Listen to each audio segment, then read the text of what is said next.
வணக்கம் நண்பர்களே, முதல் முறையாக இந்த வீடியோவில் அத்துணை பேரையும் சந்திப்பதில் மிக்க மகிழ்ச்சி கொள்கிறேன். இன்றைக்கி நம்ம பேச போகிறது தனுசு ராசி. இந்த கோவிலுக்கு சென்றால் தனுசு ராசிக்காரர்களுடைய அத்துணை பிரச்சனைகளும் தீரும்.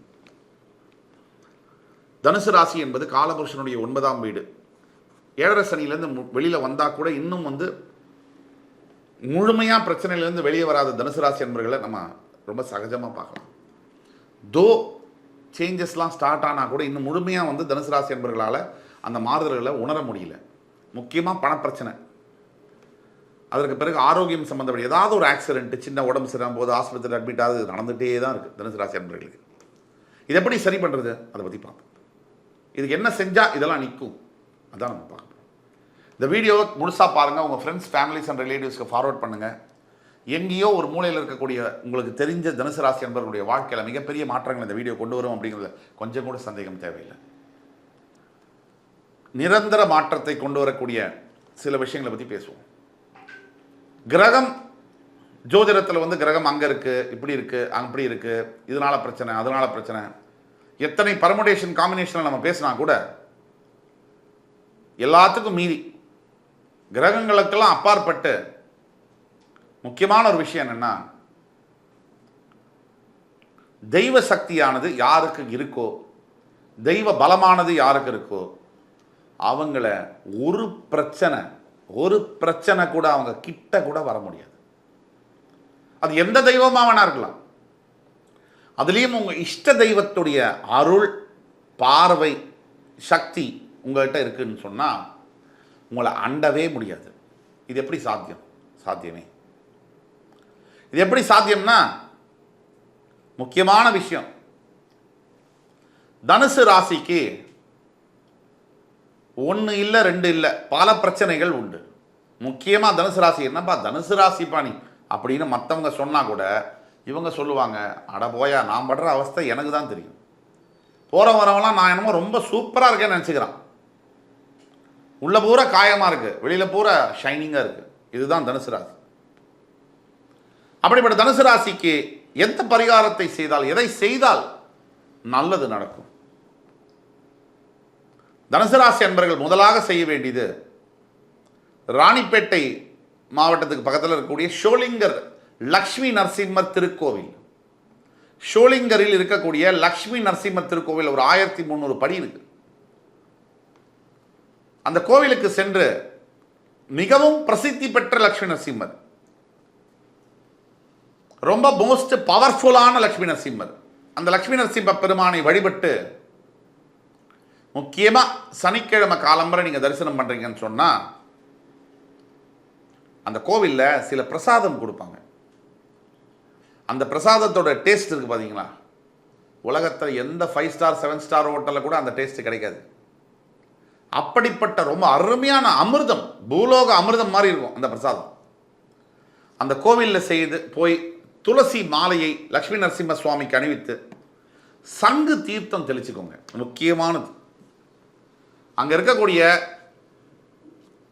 ஐயரை கூப்பிட்டு சங்கு தீர்த்தம் தெளிங்க அப்படின்னு சொன்னால், இந்த துளசியில் இருக்கக்கூடிய சங்கு தீர்த்தத்தை உங்கள் முகத்தில் தெளிப்பார்.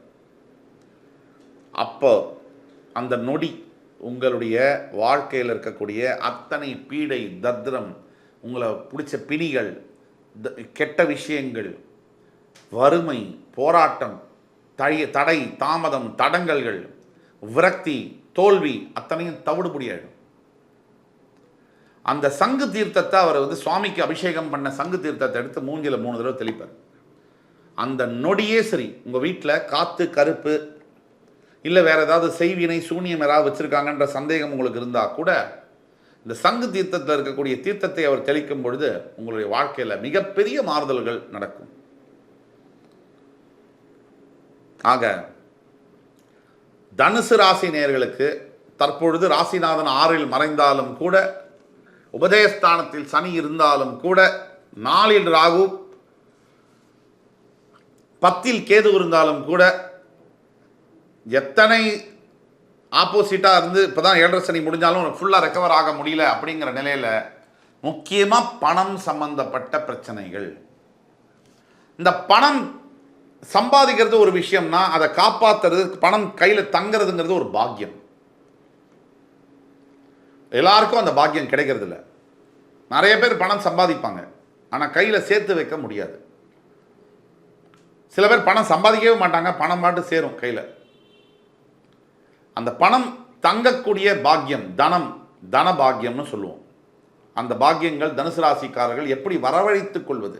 இருக்குன்னா ஓகே, இல்லைன்னா எப்படி வரவழைத்துக் கொள்வது? உங்கள் வீட்டில் தினந்தோறும் பெருமாளுடைய படம், லக்ஷ்மி நரசிம்மருடைய படத்தை வைத்து துளசி வந்து தண்ணியை போட்டு அதில் துளசியை போட்டுடணும். ஒரு 10 இதழ் துளசி இலை, அதை வந்து தண்ணி, ஒரு சொம்பு தண்ணியில் 10 இலையை போட்டு அந்த நீரை தினமும் நீங்கள் பருக வேண்டும். மற்றவங்களுக்கும் கொடுக்கணும், வீட்டில் இருக்கவங்களுக்கு. பெருமாளுக்கு கற்கண்டு, உலர்ந்த திராட்சை, இதை தினமும் நைவேத்தியம் செய்யணும். அதை தவிர நீங்கள் சில விரதங்களை கடைபிடிக்க வேண்டும். இந்த பணம் வச்சிருக்கிற இடம் இருக்கு இல்லையா, அந்த இடம் வந்து கிழக்கு நோக்கியதாக இருக்க வேண்டும். கிழக்க பார்த்துருக்கணும். இந்த பணம் வச்சிருக்கிற இடத்துல ஒரு சின்ன சொம்புலையோ இதுலையோ துளசி என்பது இருக்கணும். துளசி இருக்கும் இடத்தில் செல்வம் செழிக்கும். இது நாம சொன்னதில்லை. பழங்காலத்தில் வீட்டுக்கு நடுவில் துளசி மாடம் வச்சாங்க. அவங்க பைத்தியக்காரங்களா? பழங்காலத்தில் பணம் வந்து வீட்டில் தங்கும், எங்கே போனாலும் பணம் திருப்பி வந்துடும். பசுமாடு வைத்திருக்கிற வீட்டில், துளசி மாடம் வீட்டுக்கு நடுவில் வச்சிருக்கிற வீட்டில் பணம் என்பது செலவழியாது. பண விருத்தி, அதாவது லக்ஷ்மி கடாட்சம்னு சொல்லுவாங்க. நிறைய நிலம் வாங்குவது, சுப நிகழ்ச்சிகள் நிகழ்வது. துளசி இருக்கிற இடத்துல நெகட்டிவ் வைப்ரேஷன் இருக்க முடியாது. இந்த துளசிக்கு அவ்வளவு சக்தி உண்டு. ஆனால் இந்த உலகத்தில் தான் சக்தி வாய்ந்ததெல்லாம் விலை கம்மியாக கிடைக்கும். அம்மாவோட அன்பு ஃப்ரீ, அப்பாவுடைய அறிவு ஃப்ரீ, மூச்சுக்காத்து ஃப்ரீ. பென்ஸு கார் இல்லாமல் வாழ முடியும், மூச்சு காற்று இல்லாமல் 2 நிமிஷம் கூட இருக்க முடியாது. ஆனால் அந்த பென்ஸு காரு 40 லட்சம் ரூபா, மூச்சு காற்று 40 பைசா கூட கிடையாது. கடவுள் அப்படி ஃப்ரீயாக வச்சுட்டாரு.